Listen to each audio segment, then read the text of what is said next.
Nuestro ensamble iniciará con la apertura de la caja del procesador Intel Core i7 11700. Aquí vamos. Podemos apreciar que en la caja viene un disipador activo incluido con todo y su pasta térmica. Este disipador me va a ser muy útil para una prueba básica que haré unos momentos después. Ahora es turno del procesador. Y helo aquí, en todo su esplendor. 8.200 millones de transistores de potencia integrados en un dado de unos 276,4 milímetros cuadrados. Y sí, el tamaño del dado es mayor que en Comet Lake porque las unidades de punto flotante han crecido para procesar 64 operaciones de punto flotante por ciclo con la tecnología AVX 512 en lugar de las 32 operaciones de punto flotante por ciclo que se ejecutan en AVX2, entre otras cosas. Hay que verificar a simple vista que esté en buen estado. Podemos ver que el paquete también incluye un manual con una calcomanía para que se coloque en el gabinete o donde consideremos pertinente. Toca el turno de la tarjeta principal o tarjeta madre Asus TUF Gaming B560M Plus Wi-Fi. Procedemos a cortar el sello y en el interior encontramos la antena Wi-Fi y la tarjeta. Podemos colocar la tarjeta directamente sobre la caja, dado que al ser de cartón se evita la estática. Tiene su panel de conexiones y su superficie está protegida por una película. Es recomendable revisar la tarjeta a contraluz para verificar que no tenga fisuras visibles que pudieran generar algún problema a la hora de conectarla. Es importante destacar la lista de pruebas militares a la que ha sido sometida esta tarjeta, de manera que ello permite tener mayor certidumbre respecto a su confiabilidad y estabilidad. Es muy recomendable leer el manual siempre, pues las conexiones tienden a estar en lugares distintos a los que nos imaginamos. Y bueno, si queremos adornar nuestra máquina, esta tarjeta incluye todo tipo de calcomanías con esa finalidad. Procederemos a colocar con toda precaución el procesador en la tarjeta principal. Hay que tener mucho cuidado con el conector, pues las terminales que tiene son muy delicadas y pueden dañarse con cierta facilidad. Una vez colocado el procesador, procederemos a hacer una prueba de funcionamiento. Esto es para verificar que el procesador y la tarjeta funcionen.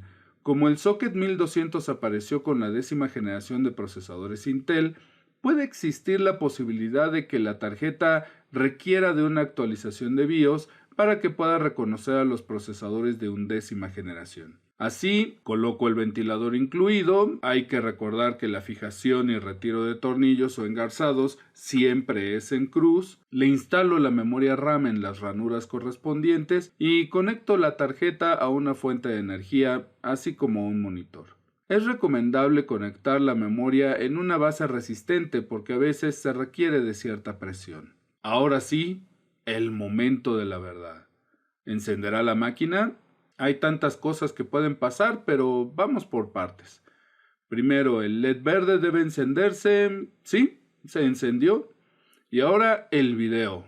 ¡Voilà! Sí hay video. Sin duda, buena señal. Ya revisaremos si la tarjeta principal requiere de una actualización de BIOS. Por el momento, continuamos con el proceso de ensamble, que estas son unas señales muy alentadoras. Cabe decir que cuando se limpie la pasta térmica, debe hacerse con un papel o un trapo seco. El uso de alcohol isopropílico o cualquier otro solvente debe ser únicamente en casos extremos cuando la pasta esté muy pegada o algo así. Como esta pasta es reciente, no habrá problemas para retirarla completamente del procesador. Toca el turno de destapar el gabinete Cooler Master Masterbox Q300L. El gabinete incluye un manual bastante bien ilustrado y una póliza de garantía. A decir verdad, ya en vivo el gabinete me gusta bastante más. Es un gabinete compacto con un buen espacio en su interior y una enorme ventana cubierta por un acrílico color humo que estoy seguro se verá muy elegante. Si bien he evitado en lo posible los foquitos, la placa principal los tiene y no dudo que el disipador los tenga, pero ya veremos.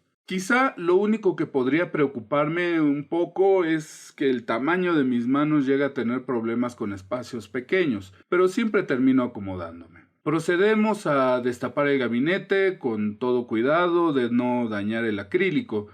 Nuevamente, el retiro de tornillos es en cruz. Al interior del gabinete están los cables del panel de control, así como algunos tornillos y cinturones de sujeción para los cables. También tiene un extractor de aire en la parte trasera, pero no lo voy a usar. Le pondré otro más silencioso y de mejor calidad. Así, procedo a quitarle el extractor integrado y le colocaré un Arctic F12, que si bien no combina con el negro total del gabinete, lo importante es que es muy silencioso. Como nota al margen, los ventiladores suelen tener en alguno de sus lados unas flechas que indican hacia dónde es el giro y cuál es el flujo del aire. Como este ventilador fungirá como extractor y no como ventilador, debemos asegurarnos de colocarlo de modo que la flecha apunte de dentro hacia afuera del gabinete, es decir, en este caso con la marca del ventilador hacia el interior del gabinete.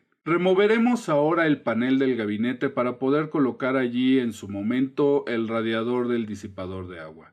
Prefiero que quede al frente para tener la seguridad de que absorba aire frío. Si se pone en la parte superior, el calor tiende a subir y por ende el enfriamiento sería menos eficiente. Habrá que leer las instrucciones para remover el panel con cuidado. Ahora procederemos a montar la tarjeta principal en el gabinete. Para ello, sugiero presentar la tarjeta en el gabinete para colocar los postes de sujeción en los lugares adecuados de la base. El gabinete provee sus postes y no solo eso, un dado que permite apretarlos con toda facilidad. Los postes se colocan primero en los huecos correspondientes y con ayuda del dado y de un desarmador los apretamos. No mucho, ligeramente. Toca el turno de montar la tarjeta principal en el interior del gabinete. Retiramos la película protectora del panel de conexiones y cuidadosamente colocamos la tarjeta en el interior. Hay que fijarla en el gabinete. En los gabinetes se pueden proveer los tornillos para la sujeción. En este caso hay de 3 tipos. 4 tornillos para el disco duro, varios tornillos de cabeza hexagonal para la tarjeta madre y sujetar las tarjetas de expansión, y otros tornillos más largos. Usaremos los de cabeza hexagonal. Solo poner el primer tornillo en el hueco, digamos, central de la tarjeta madre, de manera que ello me permita ajustar mejor el resto de los tornillos. Los tornillos se aprietan al llegue y no hace falta ponerles rondanas de cartón o de plástico, pues la idea es que la tarjeta haga tierra con el gabinete y que tenga cierto grado de protección ante descargas. Ahora colocaremos la unidad de estado sólido en el conector M.2. Esto nos da la oportunidad de destapar la unidad Samsung 980 Pro de 2 TB. Es increíble que en este pequeño espacio puedan caber 2 TB de datos. La colocación es simple. Esta tarjeta principal integra un candado de plástico que con solo girarlo asegura la unidad de almacenamiento. A continuación, colocaremos el disipador Corsair H100X y esto nos da la oportunidad de abrirlo y ver su contenido. Como podemos ver, cuenta con un manual amplio en varios idiomas y bien ilustrado para poderlo montar adecuadamente. Cuenta con un disipador, un par de mangueras, un radiador, 2 ventiladores de 12 pulgadas y unas placas de sujeción. La placa de sujeción para Intel se adapta al socket 1200 con solo deslizar los puntos de sujeción al centro. Se coloca en la parte trasera del gabinete, esa parte no la grabé, y entonces procedemos a colocar el disipador. El disipador se asegura con las tuercas, donde nos debemos asegurar que queden bien ajustadas. El disipador debe estar firmemente tocando el procesador y con su pasta térmica, de modo que la transferencia de calor sea totalmente exitosa. Así, quizá haya que echar mano de un desarmador para asegurarnos que, sin apretar demasiado, el disipador esté firmemente colocado. Ahora fijaremos el radiador. Este radiador estará colocado al frente del gabinete y luego le pondremos los ventiladores de manera que absorban aire hacia el interior del gabinete. Nuevamente, debemos fijarnos en las flechas de los ventiladores para asegurarnos de colocarlos con la dirección adecuada del aire. Como se puede ver, los ventiladores del radiador absorberán aire al interior del gabinete y el extractor lo expulsará. Esto creará un flujo de aire muy benéfico para el resto de los componentes de la computadora. Listo, han quedado fijados los ventiladores al interior del gabinete. Ahora, montaremos la fuente de energía. Esto nos da la oportunidad de abrirla y ver su contenido.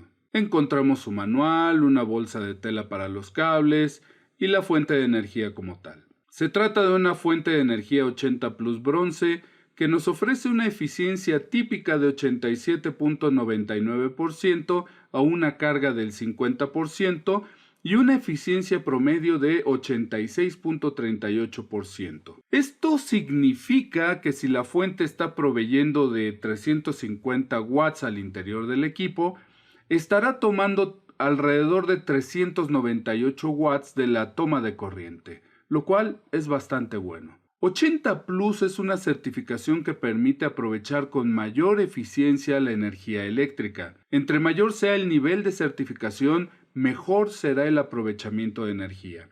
Este estándar apareció para certificar la calidad de los componentes de aquellas fuentes de energía que desperdiciaban menos corriente para hacer su trabajo. Había fuentes de energía que tenían una eficiencia de apenas el 60%, lo que significaba que si proveía de unos 250 watts, requería de tomar unos 420 watts de la toma de corriente para lograrlo. Ello generaba mucho calor y además que los componentes se desgastaran con mayor facilidad, lo cual propendría a fallas. Es por esto de que la certificación 80 Plus es importante para reducir el consumo de energía y, por añadidura, saber que se tiene una mejor calidad de fuente de energía que tentativamente deberá durar más. Aquí es donde empieza la organización de la maraña de cables y el aprovechamiento del espacio en la parte posterior de la tarjeta principal en el gabinete. Hay que acomodar los cables lo mejor posible, no solo para que el ensamble se vea prolijo, sino para que el flujo de aire sea óptimo. Así, de inicio, hay que procurar que los cables en la parte trasera vayan quedando más o menos acomodados y esto se fijará con los cinturones plásticos una vez que todo esté conectado. Conectaremos así la alimentación a la tarjeta principal con el conector MB20+4 y los conectores CPU 4+4 en los receptáculos correspondientes. Ahora conectaremos los ventiladores a la tarjeta principal. Primero el extractor en el conector correspondiente y luego los del radiador con la ayuda de una conexión Y que permitirá alimentar a ambos ventiladores con un solo conector de la tarjeta principal. Esta conexión Y me alivianó mucho, pues esta tarjeta principal solo tiene 3 conectores para ventiladores, uno para la CPU y 2 para ventiladores del gabinete. Nuevamente, habrá que acomodar los cables de forma que el flujo del aire sea óptimo. La bomba se conecta a un alimentador SATA, que es el único cable que necesito conectar en la fuente de energía. Así, conecto una de las entradas a la conexión de CPU y la otra parte la conectaré al alimentador SATA. Y ya que hablamos de SATA, llegó la hora de instalar el disco duro. En este gabinete, el disco duro se coloca en la parte trasera en una base que permite fijarlo magistralmente. Procederemos así a abrir el empaque del disco duro Seagate Barracuda Pro, que ocupará precisamente esa posición. Ahora, hasta voluminoso me parece, pero todo sea por el espacio y tener tiempos de respuesta mejores que con unidades de disco de 2.5 pulgadas. Así, fijaremos la unidad a la base con los tornillos incluidos en el gabinete y luego procederemos a montarla en la placa. Nos queda un buen espacio para conectar la unidad a la energía y al cable de señal SATA. Conectaremos la alimentación de energía a la unidad y la otra terminal la usaremos para conectar la bomba del disipador. Conectamos el cable de señal SATA. Procedemos entonces a conectar el cable de alimentación en el lugar correspondiente de la fuente de energía Y listo. Ya tenemos las conexiones necesarias hechas. Resta acomodar los cables en la parte trasera y habremos terminado con esta parte. Continuaremos con la instalación de la tarjeta gráfica Radeon WX 5100. Para ello, botaremos el chiqueador del gabinete.